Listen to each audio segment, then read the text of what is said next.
बिस्मिल्लाहिर्रहमानिर्रहीम। अस्सलाम वालेकुम students, your instructor Mohammad Irfan Karim and welcome to my YouTube channel success teacher. आज के इस पर्टिकुलर वीडियो के अंदर हम लोग 1 सितंबर को इवनिंग बैच के अंदर जो टेस्ट हुआ उसको डिस्कस करेंगे और इसके साथ साथ इसमें चंद क्वेश्चन जो है वो मॉर्निंग के बैच में से हैं जो कि मुझे बाद में मिले, मैं वो भी आप लोगों के साथ डिस्कस करूंगा। इसके अलावा बेसिसिटी का ट्रेंड क्या होता है हम लोग उस कॉन्सेप्ट को इस वीडियो के अंदर डिस्कस करेंगे और इसके अलावा classification of elements in the periodic table according to our given text book क्या है। क्वेश्चन आया पेपर के अंदर तो बच्चे कोई गूगल मुझे कर रहे हैं, गूगल से इन्फॉर्मेशन उठा कर दे रहे हैं बच्चे। मैं आप लोगों के सामने क्लासिफिकेशन जो रखूंगा वो सारी की सारी जो हमारी बुक के अंदर मौजूद है उसी की बुनियाद के ऊपर है और आपको पीएमसी ने उसी के आंसर जो है उसी के मुताबिक आप लोगों से आंसर जो है वो डिमांड करना है, तो आपने उसी के रिस्पॉन्डिंग जो है वो उसको आंसर करना है। क्वेश्चन नंबर 1 है हमारे पास के number of D block elements are. तो बच्चे जो हमारे पास डी ब्लॉक एलिमेंट्स होते हैं वो हमारे पास 14 नंबर हैं। ये कैसे हैं मैं आपको पूरे के पूरे जो पीरियोडिक टेबल है उसकी क्लासिफिकेशन जो है मैं यहाँ पे बताने वाला हूँ। सबसे पहले अगर हम लोग ग्रुप्स की बात करते हैं और according to our text book उसके अंदर 112 एलिमेंट्स मौजूद हैं। इनको हम लोग 2 सब ग्रुप्स के अंदर डिवाइड कर देते हैं।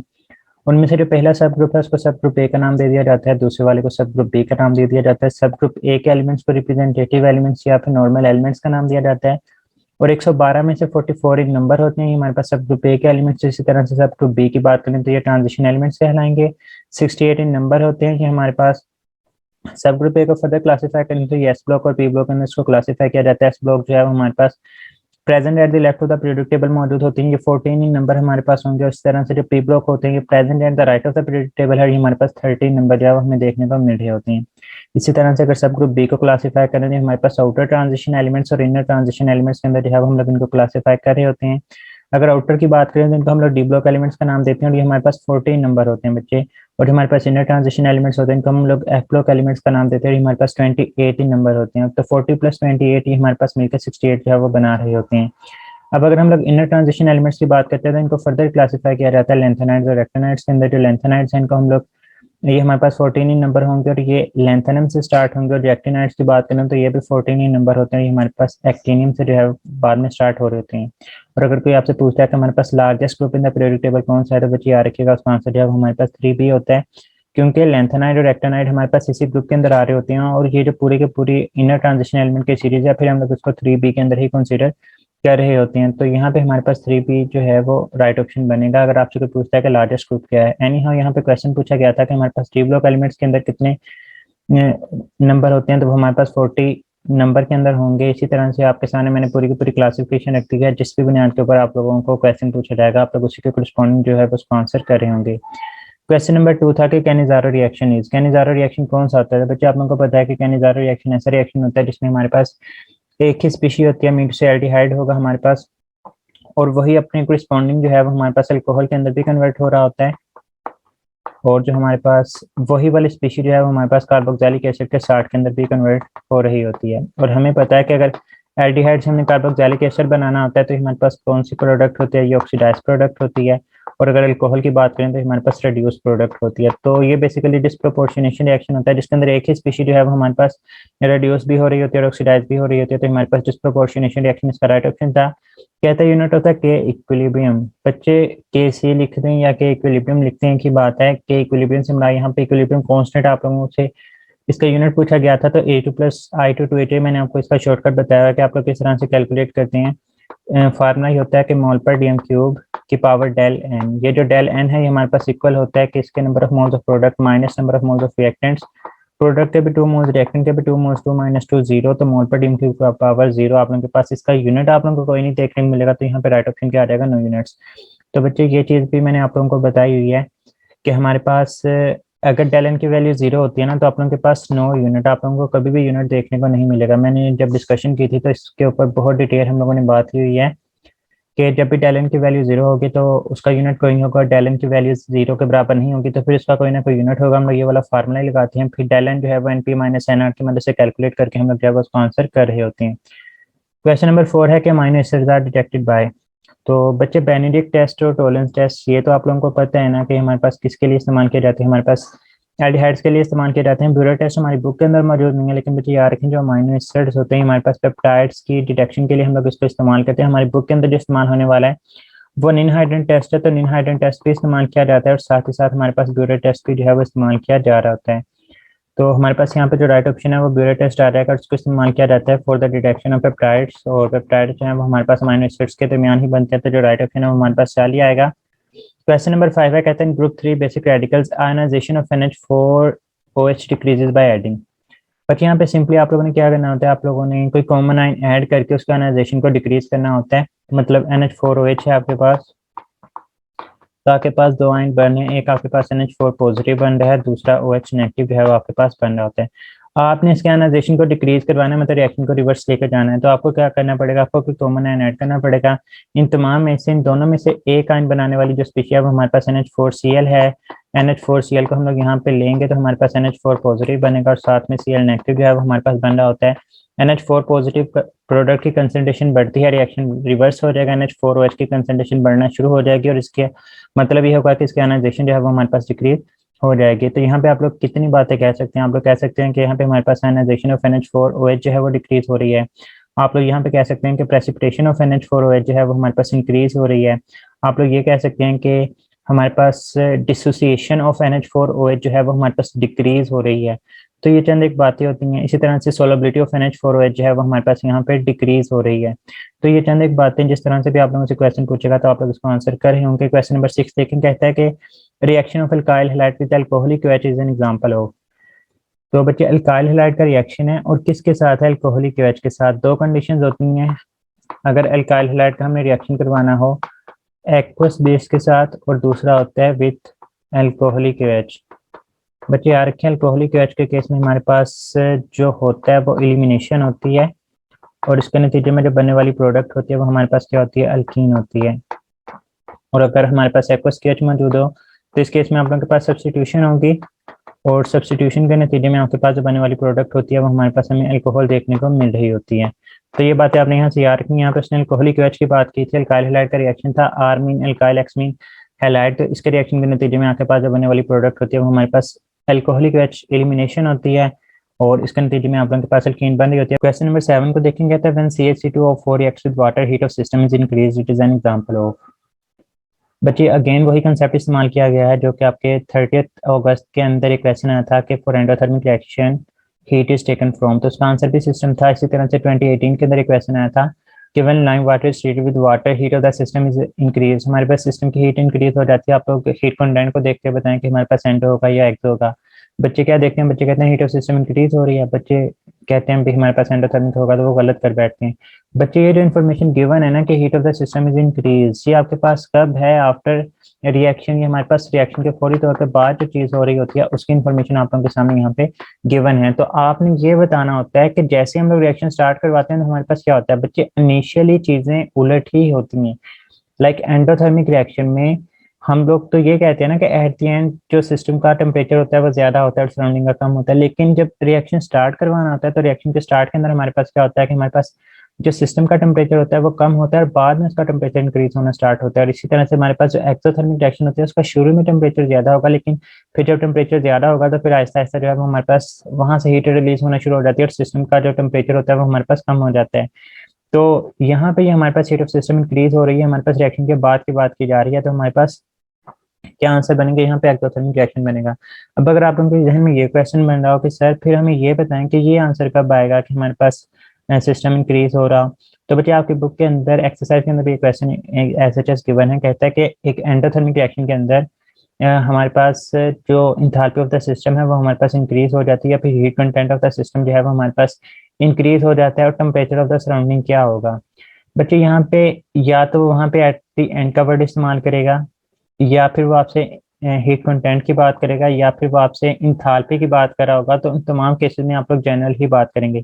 लेकिन जब इस तरह का क्वेश्चन गिवन और साथ में उसने इसी तरह से लिखा हो कि हीट ऑफ सिस्टम इंक्रीज हो रही है या फिर हीट ऑफ सिस्टम डिक्रीज हो रही है, मतलब ना वो सराउंडिंग का जिक्र कर रहा है और मतलब सिस्टम और सराउंडिंग दोनों का वहां पे जिक्र नहीं कर रहा, वहां पे सिर्फ एक सिस्टम की बात कर रहा है, तो तब आप लोग वहां पे किस चीज को क्लिक करेंगे। यहाँ पे हमारे पास एक्सोथर्मिक, तो ये कंसेप्ट 2018 के अंदर भी आया था और यही कंसेप्ट है 2021 के अंदर भी रिपीट हुआ है। तो इस चीज को मिसकंसेप्ट मत करें, ये बात याद रखें कि शुरू में चीजें उलट ही होती हैं। एंटो में सिस्टम का टेम्परेचर कम होता है, एक्सो में सिस्टम का टेम्परेचर बढ़ चुका होता है। तो यहाँ पे हमारे पास जो राइट ऑप्शन है वो अल्फा होगा, क्वेश्चन नंबर 8 के अंदर देखें, on the basis of heating how many types are of plastic. तो बच्चे दो टाइप्स होती हैं, थर्मोप्लास्टिक पॉलीमर होते हैं और एक हमारे पास थर्मोस्टैटिक पॉलीमर होते हैं। क्वेश्चन नंबर 9 को देखें, कहता है mixing of fat with the NaOHs, तो इसका हम लोग स्पर्निफिकेशन बोलते हैं। ये अगेन आप लोगों की एक्सरसाइज का MCQs आया हुआ है, तो आप लोगों को अंदाजा हो सकता है मैं हर एक वीडियो के अंदर कह रहा हूँ कि एक्सरसाइज के MCQ क्लास में देखें, और जितने भी अभी तक मैंने डिस्कशन करवाई हैं उसके अंदर जो एक्सरसाइज के MCQs आए हैं वो PTB की बुक से आए हुए हैं। मतलब मुझे PTB का अंदाजा है क्योंकि मैं पंजाब से ही बिलोंग करता हूँ, तो यहाँ पे जितने भी MCQs मैं एक्सरसाइज के बता रहा हूँ तो इसका मतलब यह है कि ये PTB की बुक से हैं। तो आप लोग अपनी बुक को पढ़ें, लेकिन सिर्फ जाते हुए आप लोगों ने एक दफ़ा जो है PTB की बुक के MCQs भी जो है एक दफ़ा गो थ्रू कर लेने, क्योंकि हर एक टेस्ट के अंदर एटलीस्ट 2 से 3 MCQs हैं वो आपको एक्सरसाइज से पूछे जा रहे हैं। वैसे एक्सरसाइज के MCQs भी यूनिट में से ही होते हैं, अगर आपको यूनिट आता होगा तो आप लोग एक्सरसाइज के MCQs भी अच्छे से कर लेंगे।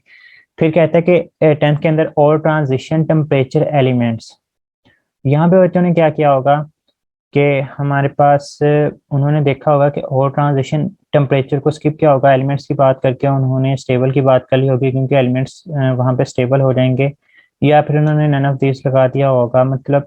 लेकिन बच्चे यहाँ पे और ट्रांजिशन टेम्परेचर की बात की गई है कि ट्रांजिशन टेम्परेचर के ऊपर एलिमेंट्स किस फॉर्म में एग्जिस्ट करते हैं, तो वही इक्विलिब्रियम के फॉर्म के अंदर एग्जिस्ट करते हैं। मतलब वो दोनों की दोनों फॉर्म जो हैं, लाइक हम लोग सल्फर की बात करते हैं तो ये रोम्बिक भी होता है और दूसरी तरफ हमारे पास मोनोक्लिनिक भी होता है।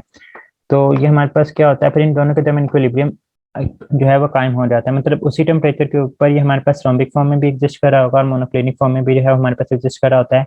क्वेश्चन नंबर 11 है कि value of plants constant heat. तो बच्चे इसकी वैल्यू 6.63 इंटू 10⁻⁻34, लेकिन इसका यूनिट भी याद रखेंगे, पर्टिकुलर आपसे पूछा जा सकता है। तो इसका जो यूनिट होता है वो जूल सेकंड होता है। बेसिकली हमारे पास C is equal to H F के बराबर होता है, जो एच है वो हमारे पास C/F के बराबर होता है। और एनर्जी का यूनिट जो है वो जूल है और हमारे पास फ्रीक्वेंसी का यूनिट पर सेकंड होता है, ऊपर जाके ये सेकंड हो जाएगा तो इसका जो यूनिट है वो हमारे पास जूल सेकंड आ जाता है। क्वेश्चन नंबर 12 देखें, कहता है बेंजीन डाइकार्बोक्सिलिक एसिड इज, इनमें से डाइकार्बोक्सिलिक एसिड हमारे पास है वो कौन सा होगा, तो थैलिक एसिड ही हमारे पास एक ऐसा एसिड है लाइक COOH, और ये हमारे पास यहाँ पे आ जाता है COOH। तो ये हमारे पास क्या है, हमारे पास थैलिक एसिड, यही आप लोगों से पूछा गया था। हमारे पास राइट ऑप्शन है। बेंजोइक एसिड बेंजीन वाला तो होता है, लेकिन मोनोकार्बोक्सिलिक एसिड फॉर्मिक एसिड होता भी, मोनोकार्बोक्सिलिक एसिड और बेंजीन वाला भी नहीं होगा। ऑक्सैलिक एसिड जब हमारे पास डाइकार्बोक्सिलिक एसिड तो होते हैं, लेकिन यहाँ पे हमारे पास जो है वो बेंजीन एरोमेटिक ये नहीं होंगे, तो हमारे पास यहाँ पे जो राइट ऑप्शन है वो अल्फा आ जाएगा। क्वेश्चन नंबर 13 को देखें कि CnH10+2 is the general formula of, तो बच्चे अल्कीन का होता है, अल्कीन का CnH2n होगा, अल्कान के केस में CnH10-2 होगा, और बेंजीन के केस में आप लोगों के पास CnH2n जो है वो देखने को मिल रहा होता है। तो हमारे पास इनका जनरल CnHn आ जाएगा। तो ये अपन के पास general formula question. Question number 14 के अंदर देखने कहता है कि विच ऑर्डर ऑफ रिएक्शन और बेटा फार्मूला हाफ लाइफ का फार्मूला 1/k के बराबर होगा। तो बच्चे हमारे पास किस केस में होता है, हमारे पास सेकंड ऑर्डर के केस में हमें ये रिलेशन देखने को मिलता है। अगर हम लोग फर्स्ट ऑर्डर की बात करते हैं वो 0.693/k होगा, और अगर थर्ड ऑर्डर की बात करते हैं तो हमारे पास 1.5/k² जो है हमें देखने को मिल रहा होता है। तो हमारी बुक के अंदर रिलेशन गिवन है, आपको इनके बारे में इन्फॉर्मेशन होनी चाहिए। तो यहाँ पे जो हमारे पास राइट ऑप्शन है वो सेकंड आ जाएगा। 15 के अंदर देखें, अल्फा पार्टिकल है सेम इलेक्ट्रॉन है। तो बच्चे क्वेश्चन मैंने लास्ट डिस्कशन के अंदर भी डिस्कस किया था, मैं यहाँ पे अगेन डिस्कस इस वजह से कर रहा हूँ क्योंकि कमेंट सेक्शन में बहुत सारे बच्चों ने इसको लेकर क्वेश्चन पूछा था। तो बच्चे याद रखें, जो अल्फा पार्टिकल होता है हम लोग बोलते हैं हीलियम के न्यूक्लियाई को, और जो हीलियम हीलियम को भी छोड़ें, आप सिर्फ न्यूक्लियाई की बात करें। आप लोग मुझे ये बताएं क्या न्यूक्लियस के अंदर इलेक्ट्रॉन मौजूद होते हैं? सर बिल्कुल भी नहीं होते बच्चे, न्यूक्लियाई में इलेक्ट्रॉन होते नहीं है। इलेक्ट्रॉन तो रिवॉल्व ही हमारे पास आउटसाइड का न्यूक्लियाई जो है वो हमारे पास करे होते हैं। हम लोग अल्फा पार्टिकल की जब बात करते हैं ना, तो हम लोग कहते हैं कि ये हमारे पास अल्फा पार्टिकल है। यहाँ पे +2 का साइन गिवन होता है अल्फा पार्टिकल के केस में। हीलियम में वैसे कितने इलेक्ट्रॉन होते हैं? 2 होते हैं। +2 का मतलब इसने दोनों के दोनों इलेक्ट्रॉन लूज कर दिए, तो अब इसके पास कितने इलेक्ट्रॉन है? 0। तो अब आपने ये बताना था कि इसने किस केस में 0 इलेक्ट्रॉन हमारे पास मौजूद हैं। तो हाइड्रोजन के केस में 1 होता है, H2 के केस में 2 होते हैं। हीलियम न्यूट्रल फॉर्म में पड़ा तो इसके पास 2 ही होते हैं। अगर He+2 होता तो फिर 0 होना था। अब एक हाइड्रोजन के पास 1 होता है, लेकिन प्लस का मतलब ये किसने लूज कर दिया, तो यहाँ पे 0 आ जाएगा। तो हमारे पास यहाँ पे जो राइट ऑप्शन है वो पॉजिटिव बनता है। Choose the most basic oxide. बच्चे आपने यहाँ पे क्या करना था, मोस्ट बेसिक ऑक्साइड को पिक करना था। पहली बात तो ये देखें कि आप लोगों के पास इनमें से बेसिक ऑक्साइड है कौन से, फिर मैं आपको बताता हूँ कि आप लोगों ने बेसिसिटी को डिटरमाइन किस तरह से करना होता है। तो बच्चे आप लोगों की बुक के अंदर ऑक्साइड्स के टॉपिक के अंदर एक तो चैप्टर नंबर 2 के अंदर भी ये इन्फॉर्मेशन गिवन है, इस तरह से चैप्टर नंबर 1 के अंदर भी ये सारी की सारी इन्फॉर्मेशन जो है वो गिवन है ऑक्साइड वाले टॉपिक के अंदर। तो हम लोग इसको चैप्टर नंबर 2 के रेफरेंस से ही देखेंगे। तो बच्चे जो हमारे पास ग्रुप 1, ग्रुप 2 और ग्रुप 3 के जो लोअर एलिमेंट्स होते हैं वो हमारे पास क्या होते हैं, वो बेसिक ऑक्साइड्स के तौर पे एक्ट कर रहे होते हैं, बाकी उसके अलावा सारे के सारे एम्फोटेरिक या फिर बेसिक होते हैं। अगर आप लोग चैप्टर नंबर 1 के अंदर इनकी क्लासिफिकेशन देखेंगे तो आप लोगों को SN जो है ये हमारे पास कैटेगरी के अंदर आता है, हमारे पास एम्फोटेरिक ऑक्साइड की कैटेगरी के अंदर आता है। उसके बाद हमारे पास जो SiO2 है ये हमारे पास सिलिकॉन जो है ये हमारे पास एसिडिक ऑक्साइड की कैटेगरी के अंदर आ रहा होता है। अब पीछे हमारे पास दो चीजें बची हैं, KMgO है और दूसरी तरफ हमारे पास Na2O है। तो ये दोनों के दोनों क्या है, हमारे पास बेसिक ऑक्साइड है। लेकिन बच्चे याद रखें कि हमारे पास जो ग्रुप 1 के एलिमेंट्स होते हैं इनकी बेसिसिटी जो होती है ऑक्साइड्स की वो ज्यादा होती है, इनकी बेसिसिटी क्या होती है, ज्यादा होती है। और अगर आपसे पूछा जाए कि इनकी बेसिसिटी ज्यादा होने की वजह क्या होती है तो याद रखिएगा इनकी जो लेटेस्ट एनर्जीज की वैल्यूज होती हैं वो हमारे पास क्या होती हैं, वो कम होती हैं as compare to group 2 elements. क्योंकि इनके जो हमारे पास ग्रुप 1 की बात करें तो इनके साइजेस क्या होते हैं, हमारे पास इनके साइजेस जो है वो हमें